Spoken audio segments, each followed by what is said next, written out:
If you like to talk about combat sports and you want to join the discussion, click the subscribe button below and the bell notification icon next to it and join Knucklehead Nation.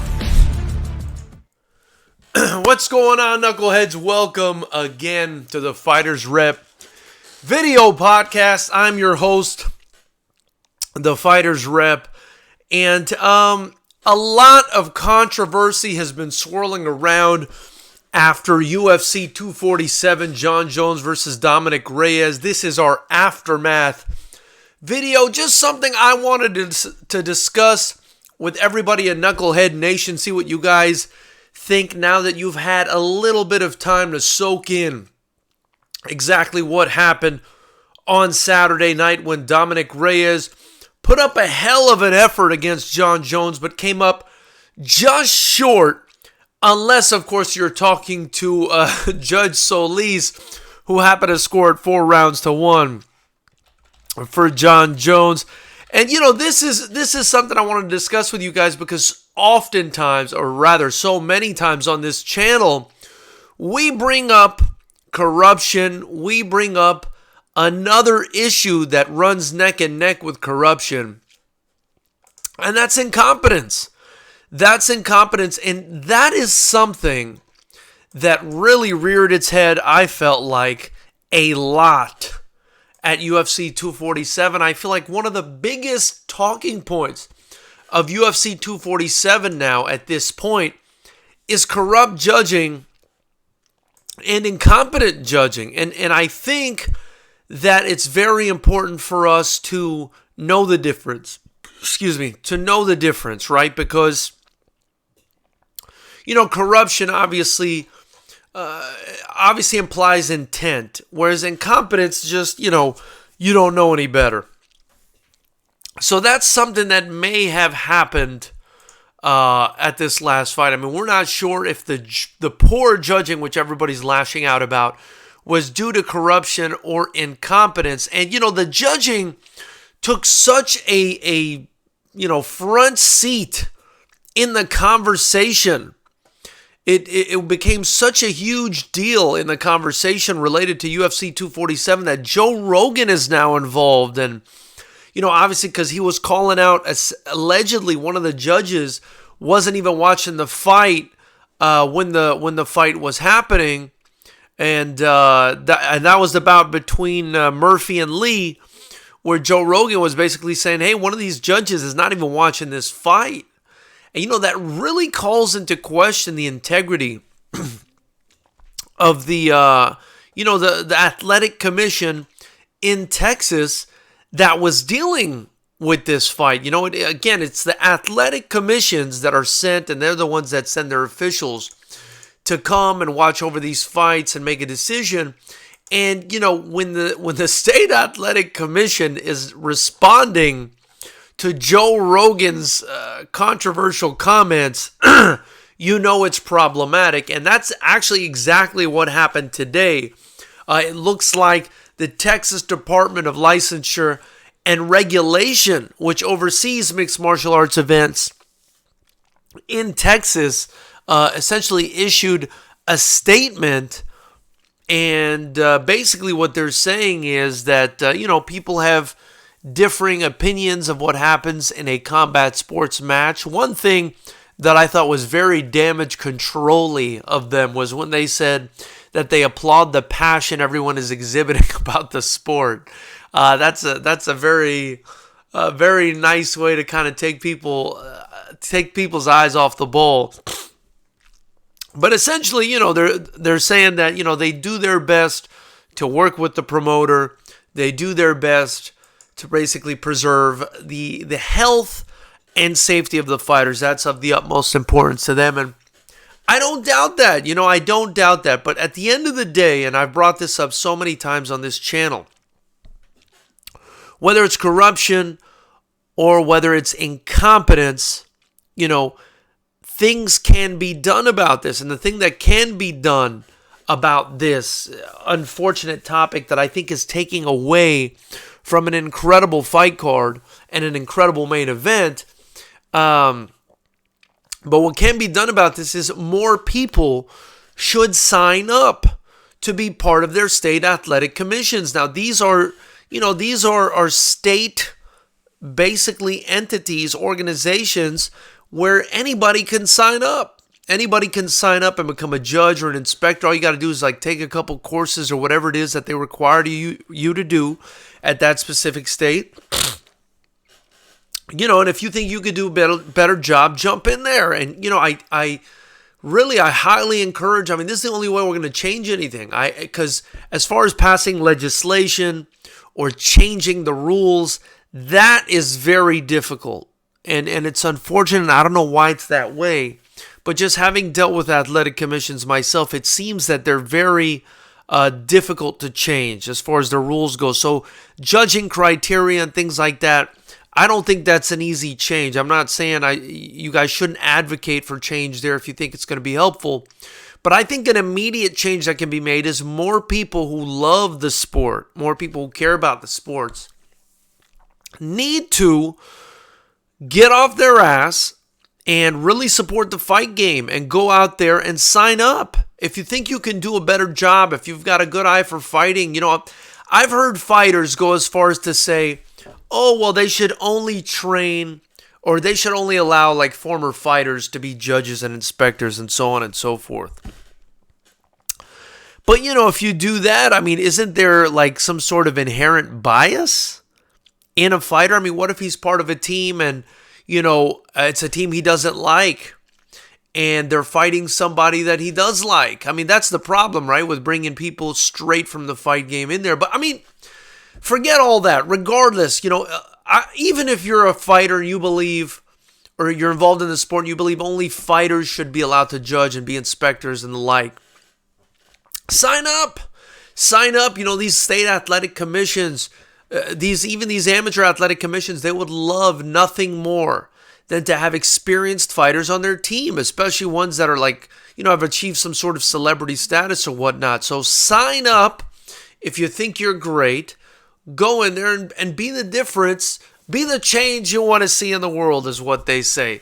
So, that's the way I feel about that. As far as this Jon Jones and Dominick Reyes fight goes, let's take a look at it again, man, because I feel like I'm definitely in the minority. I thought Jones did enough to win. I thought it was a close fight.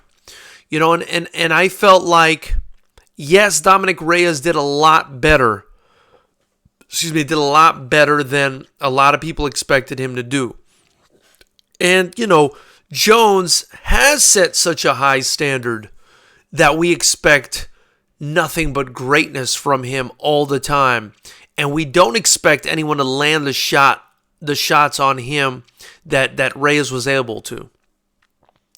But that doesn't mean that Dominick Reyes won that fight. Now, if somebody were to tell me Dominick Reyes won that fight 3-2, I'm okay with that. But at the end of the day, 3-2 is still a close fight. And I think at least the third round, maybe even the second round, but at least the third round, it was still close, even the fourth round, an argument can be made, but I don't feel comfortable saying that Dominick Reyes was robbed. I don't feel comfortable calling it a robbery. I would have been happy with a 3-2 either way in that fight. You know what I mean? And the problem is a lot of people let their bias infect their decision making.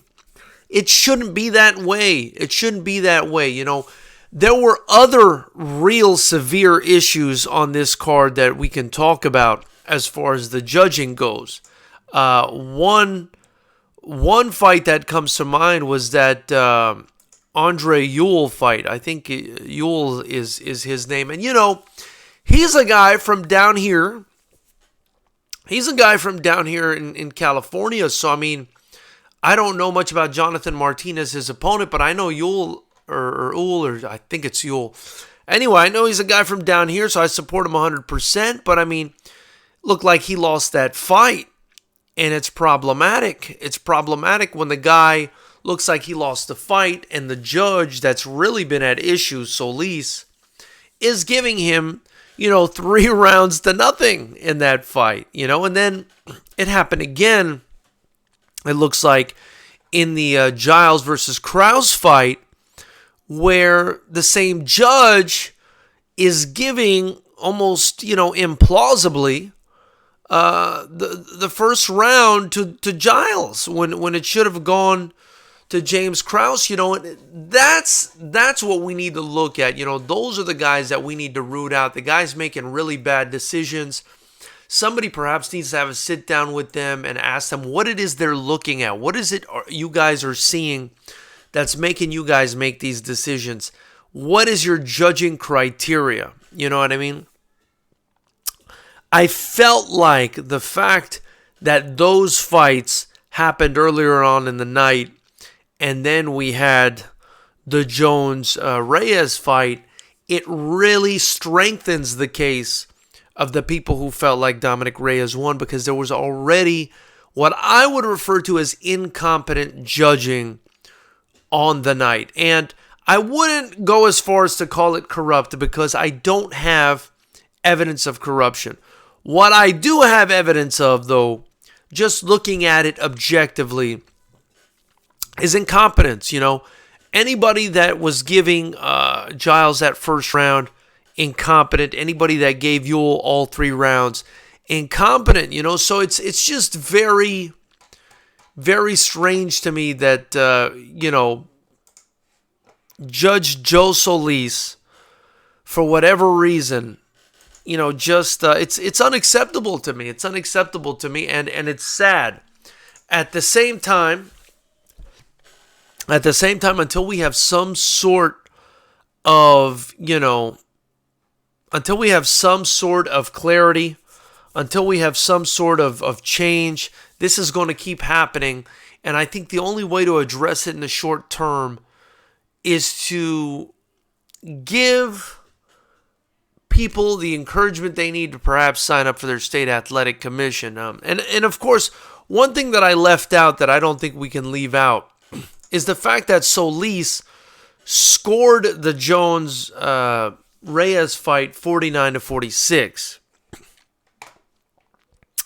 But, again, close fight. Maybe 1 or 2 of those rounds could have been a toss-up, and maybe he just went a little bit too far against the grain. You know what I mean? But when he's got 3 fights on one night where his judging is questionable, people start to get concerned, and I think that's what we're looking at here. So before I continue, I wanted to thank all you guys for joining us today on the live stream. Be sure to hit the subscribe button, the bell notification icon next to it. Join Knucklehead Nation officially. That's how you do it. We talk about combat sports, boxing, MMA, and our own kickboxing promotion Monday, Wednesday, and Friday at 7 p.m. Pacific like clockwork. We also go live immediately after the big fight, so definitely join us. Feel free to donate in the super chat. Get your Fighters Rep gear in the link below, your Fighters Rep t-shirt. Anything you guys purchase or do on this channel is reinvested right back in to Fighters Rep Promotions and Fighters Rep 9, of course. It's going down this month. We're just 18 days away from our first ever Pro-Am card. We're the only pro kickboxing promotion in the entire state of California. We got some of the best talent in the world down here in Southern California. And if you can't make it to Fighters Rep 9, if you can't, come out here to Southern California, you're nowhere near, and you can't get your ticket at FightersRep.com, you can tune in live right here on YouTube and watch the fights for free. And it is going to be, I'm telling you guys, it's going to be something special. So let me head on over to the live chat. Always some interesting comments in here. We've got Muay Thai 23 in here. What up, brother? Neil the Security, our brother Fight Life Nation is in here. And Muay Thai 23 says, oh my gosh, Wilder versus Austin Powers. Muay Thai, you're a character. Neil the Security says, what's up, brother? What's up, Neil? Appreciate you being on the chat, brother. Much appreciated, man. Fight Life Nations, our brother Marco Martinez, he says, what can be done about MMA scoring? It's just not efficient to MMA as it's structured now. I understand it would be hard to fix it because any changes would have to be adopted by all commissions. Again, I don't think much can be done. I mean, from my perspective, I don't feel like much can be done, right? Because you either understand how to score the sport or you don't. The best thing I think we can do is show judges how to score a fight and make sure they know how to do that before they go into the cage. The problem is so few people, and I'm speaking from experience, Marco, and you understand this. You're part of the Fighters Rep team. The problem is, and you've got to concur because you see it all the time, it's the same judges at every single fight because so few people have signed up to become judges and referees and inspectors. And I'm talking to you guys from California, which is the most populous state in the United States. And basically at every show, I'm seeing the same judges. Like, whether it's an amateur show, a pro show, what have you, it's a lot of the same people getting recycled, And so if you're in a situation, I mean, luckily, I don't think we have bad, I don't think our judging's been that bad, especially on the Fighters Rep shows. I actually have been okay with all of the decisions. The only controversial decision at a Fighters Rep show, I think, was when Gabe Silva fought Kovalev, and I thought that was a good decision. I thought it was very close, though. Like this decision we have here with Jones versus Reyes, that's the only decision that I ever thought, I heard people complain about, but, people are always going to complain.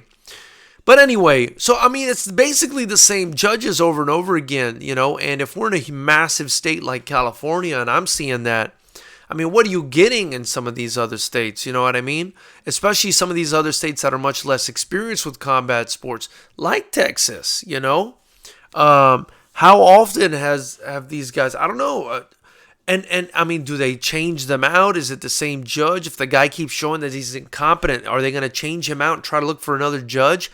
I highly doubt it. I mean, I feel like there's not a huge queue of people waiting in line to become judges or referees or inspectors with the state athletic commission. So I think that's part of the problem, man, is just getting more people to sign up, getting more people interested in the sport, maybe raising the pay somehow for these judges or something, having the state pay them a little bit more or something. I mean, I don't know. Incentivize people to learn about the sport and join. And definitely like more, classes. I always recommend Bam Still's class. He's got Stellar University officials here in California. And I've recommended his course to a few people because I feel like Bam does a great job officiating. And I'm sure he does a great job scoring because, the IKF, like I told you guys, especially here, I mean, they've been on point for me. For me, they've been on point. I can't speak on behalf of every promoter. But for me, they've been on point. And I think we need that. I think you need like a continuing education in scoring. And we really need to set out what it is that these judges need to look for and what they don't. So for me, that's the best way to, to combat this issue. And people with questionable decisions maybe need to be placed on some sort of probation or suspension. Muay Thai 23 says, if the judges don't score the fight properly, have the Mexican cartel chop them and their families up and put into barrels of acid. Thank you so much, Muay Thai 23. Fight Life Nation. Wow. Fight Life Nation says, Dana White said Texas likes to use their own judges and they don't have big fight experience.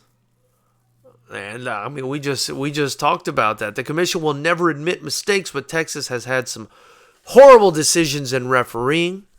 Think Malignaggi versus Juan Diaz won. That's true. That's true. I remember Dickie Cole telling a boxer he was winning after suffering a cut.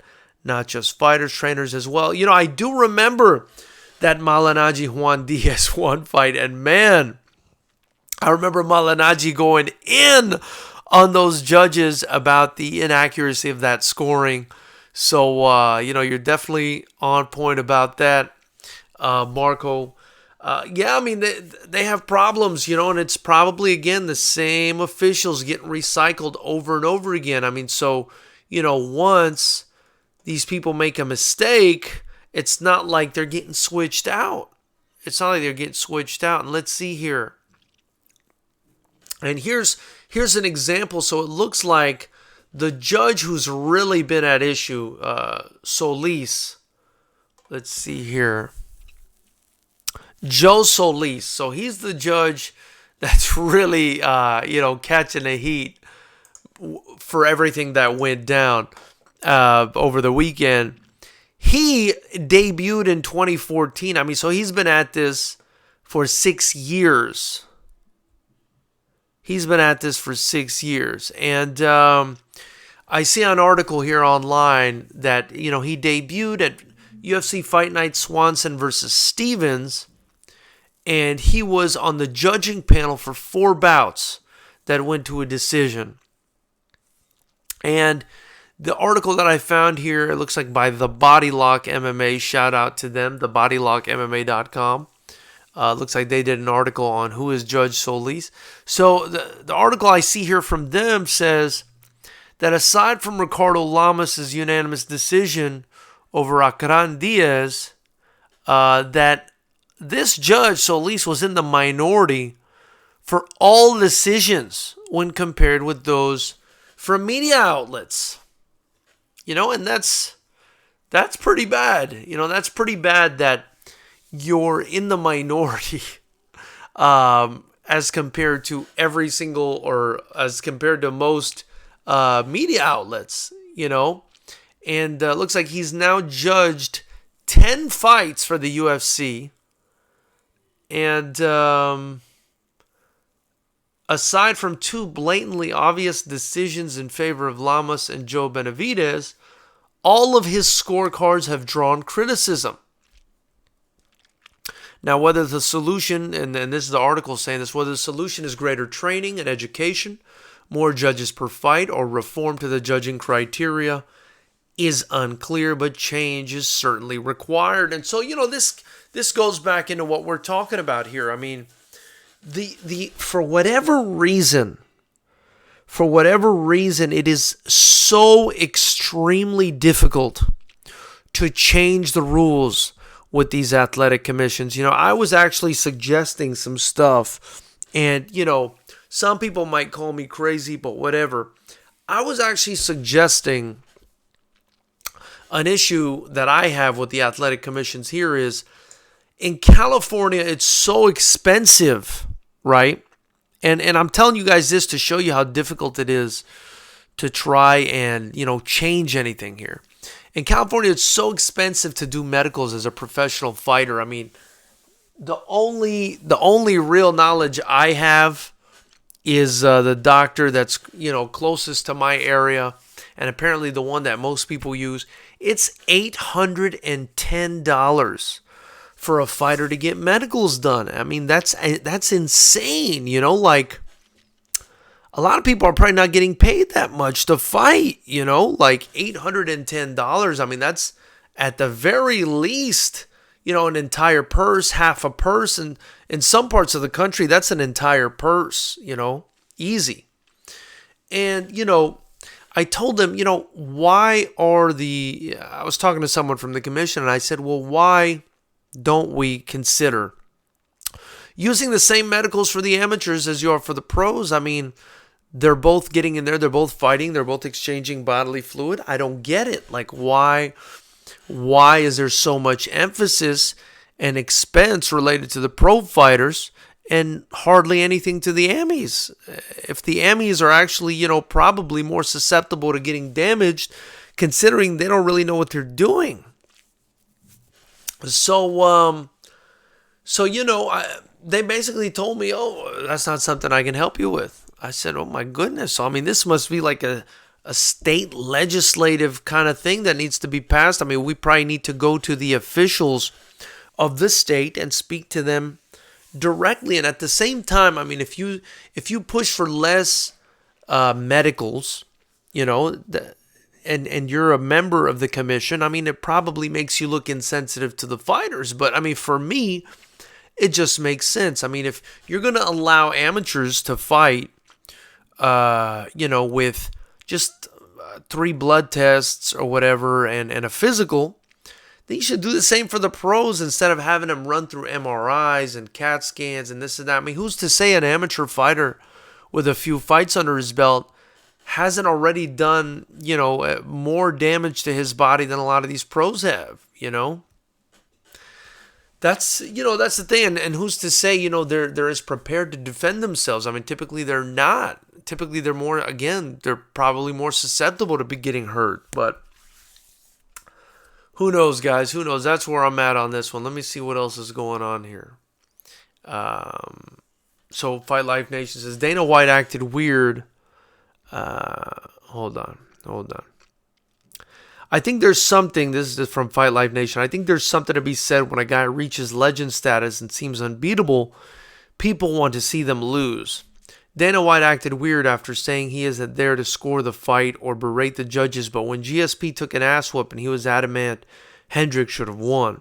I had Kovalev winning, but it was very close, and this is Fight Life Nation still speaking here. He said, I had Kovalev winning, but it was very close. Speaking of both guys, I've heard both of them will be appearing on FightersRep 9, February 28th. You're absolutely right about that. Hopefully both will be ready to compete. And actually, Silva's going to be fighting for a title, a promotional title, something I didn't want to do, but I'm doing it for Silva and Williams. Fight Life Nation says, before you go, did you see Clarissa Shields, bro, got a plea deal in the case of him knocking out the old guy? I did see the plea deal, and that was absolutely disgraceful. I mean, they're talking about he's probably going to get fined $1,000 and or 1 year in county jail. I mean, that's like, he's like basically getting charged with a misdemeanor. Like it sounds like he's going to get charged with borderline misdemeanor. I mean, they might not even give him any jail time. They might just give him a fine of up to $1,000. So it's just, it's incredible to me. It's absolutely disgraceful and incredible to me that court, whatever it is, that those prosecutors, whoever they are, would allow a sociopath that knocked out an elderly man and nearly killed him to continue to roam the streets of that community. If that guy, I'll be honest with you, if that guy came anywhere near any elder in my family and, did something, I would just, I don't know what I'd do. That's insane to me. That's insane to me. It's unacceptable, Marco. I'm glad you bring it up. Fight Life Nation, glad you bring it up. It's just completely insane to me that they would let him off on a plea deal like that. I mean, what I read was $1,000 fine and or 1 year in county jail, which means he might get one or the other. He might get less. I mean, it's insane. This guy nearly murdered somebody. Like how close was Ali to getting Bashir? I think it's Bashir Ali. How close was he to being murdered by this guy? And you're gonna let him off on a plea deal? I mean, I've never seen such a lack of competence and courage and just fucking balls from a prosecutor's office in my entire life. I would have at least tried to get the guy at least a few years in prison for that. I would have at least done that. He got lucky that he was probably, going to court up against some fucking pussycat that let him get off like that. And he needs to go home and he needs to fucking go see a therapist for his narcissistic personality disorder or his sociopathy or whatever the fuck he's got going on that allowed him to hit an old man like that. He probably needs to go see somebody. And if I were him and I were a member of that community, I wouldn't want him in my fucking community. I want that guy out. I want that guy out. You know what I mean? And if he did that to somebody in my family, that would be very problematic.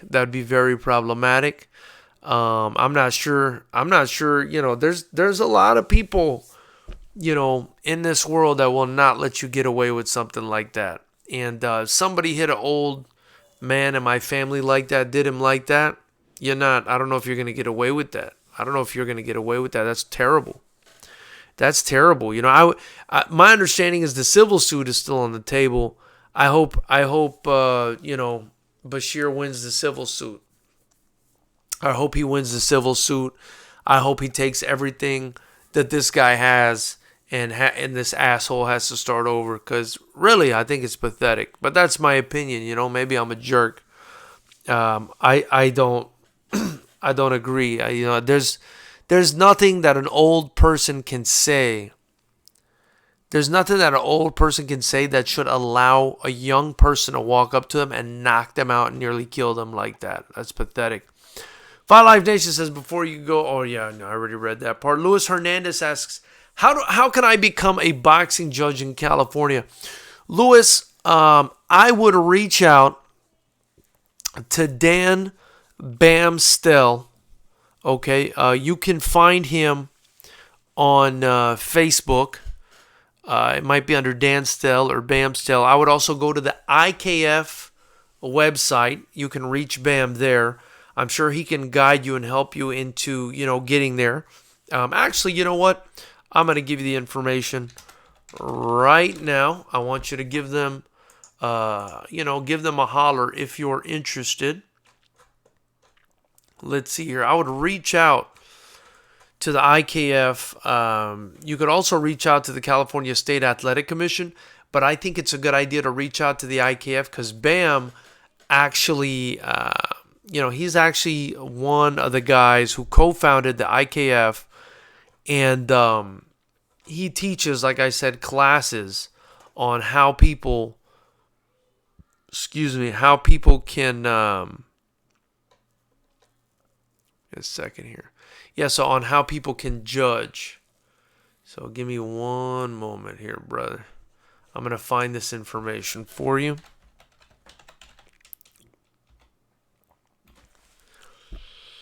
All right. See, I'm going to give you their number now. So I would contact the IKF. I'd ask them how you can reach Dan Stell. You can find him on Facebook. And if not, you call the IKF directly, 916-663-2467. 916-663-2467. So, reach out to them, tell them you want to be a judge, and that's a good commission to work for because they're an amateur commission, and you get started with the amateur ranks, and then you move into the pros at some point if you want to do it.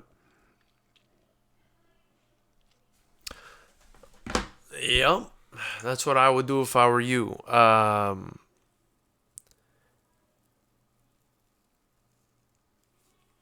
me see here. Fight Life Nation says, I had an interesting discussion with Cecil Peoples about how to become a judge. He said the first step was signing up for a class. In MMA, they would like you to have a background in martial arts, so you know what's going on in there.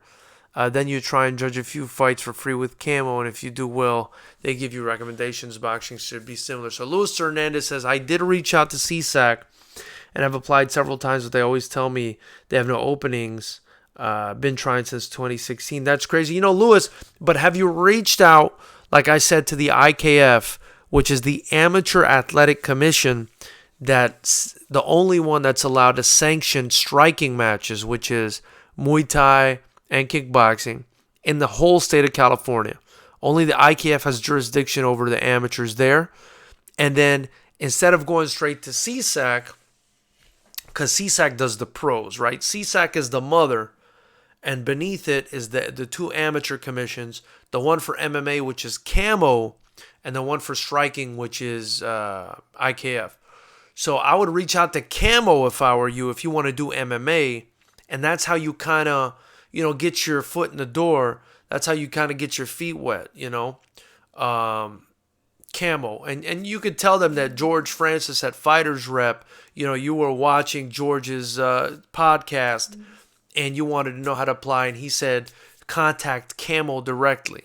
Yeah, you're saying, no, I have not. So contact the IKF, see if they have any positions for you, and contact Bam Stell. Dan Bam Stell. He's a former kickboxer, 17-0. If you prefer MMA, I'm going to give you that contact information.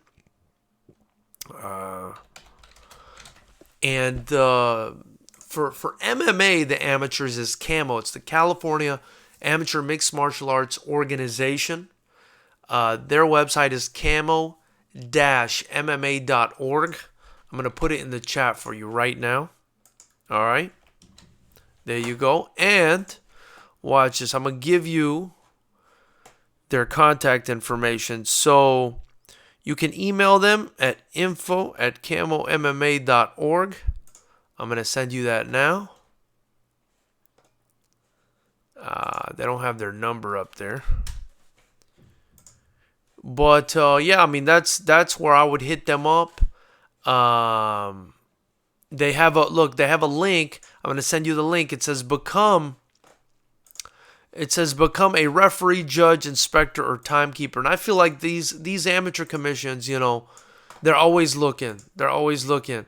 And as long as you go through everything they tell you to go through, they'll give you the job. So here's the link. Here's the link for you to directly reach out. And I think you have to register on their website, and then you could reach out. If I were you, I would look. If you're gonna talk to someone personally, they're probably gonna get annoyed with me. I'm giving you their personal information, but I would reach out to Dan Stell for the officiating, like I said, for the IKF, and I would reach out to David Denkin, Denkin, for the MMA amateurs, for the camo. And once, obviously, you get in with the amateurs, then at that point you can move up to the big time. So saying thank you so much, appreciate it, dude. My pleasure. We need competent people, Lewis. We need competent people in this sport. It's very important. It's a beautiful sport.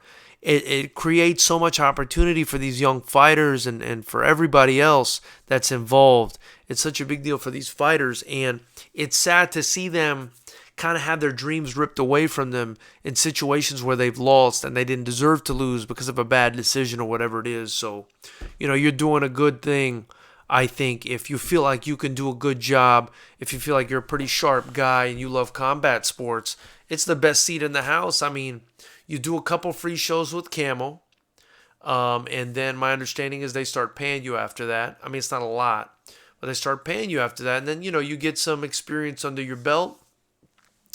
And then, you move up to CSAC perhaps. I mean, and again, I'm not saying this is, something that's going to finance your life.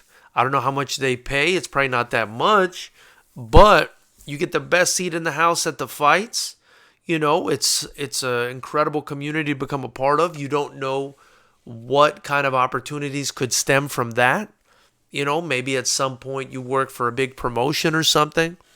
So, I mean, there's always connections and networking and things to do in the fight game, and I suggest you apply, and I appreciate you guys. I appreciate you asking. I appreciate you guys being on this chat. I'm actually going to bounce now. It was a great conversation with you guys. Really appreciate you guys. We will be back Monday, Wednesday, Friday, 7 p.m. Pacific. I'm actually leaving on Wednesday, so I'm not sure if we're going to do Wednesday's show on time. I will try. I will probably be out of country even for a few days. But either way, I'll try to get on YouTube, try to do a little something with you guys. And yeah, that's all I got for you guys. So, if you guys have any questions for me, you can hit us up on Instagram at FightersRep. Any message you send there, it'll get to me. Follow our Instagram, follow our Twitter, follow our Facebook. If you have any questions for me, you can also email me at George, George, at FightersRep.com. Or you can just leave them right here. But anyway, Knuckleheads, thank you guys so much for your time. Much appreciated. And that's all I got for you today. Before I let you guys go, Luis Hernandez is saying, I have a big black notebook, and I always mute the volume and score the fights, and usually do a good job scoring the fights. Not in it for the money, just that I love boxing and MMA so much, Luis. And this is perfect for you, my man. And always something to do in the fight game, man. If you're in it for the money or not, there's always something to do, man. There's always something to do. Maybe you get in, you decide you want to create a glove or a mouth guard or, something original and start your own promotion. I mean, there's a million things to do, my man. So, you have my support, and I hope you take advantage of those contacts I gave you. Again, Dan Bam Bam Stell and David Denkin. They should be able to guide you if these links can't. But anyway, Knuckleheads, thank you for joining. I am the Fighters Rep, and until next time, keep it clean. Much love, guys.